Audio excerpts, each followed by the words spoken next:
Okay, Yeah. so were you struggling with organization before? I mean, what was like your main issue in your pantry? I know what my main issues in my pantry are, but That it was just a bunch of stuff on shelves. all over the place? Yeah. Yeah. So like mine, I've always had my cans all lined up like that, but it was like having a system to it that really, and I realized as I was going through it that some things didn't belong in my pantry. It really belonged out in my cupboards.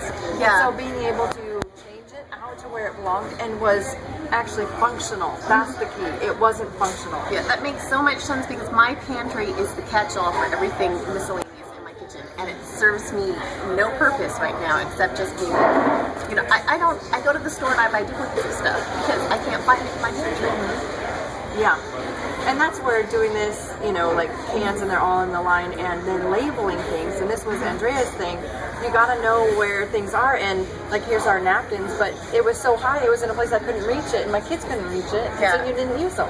And Yeah. so anyway, being able to have it functional, I think was the key difference for me. That's what I need. I totally need functional. Ah, I love it. I don't know what I would do without you. You were wonderful. And the feeling that it created was amazing to be able to have it work and not realize how much it had bogged me down in my house. So loved it. Forever, ever grateful.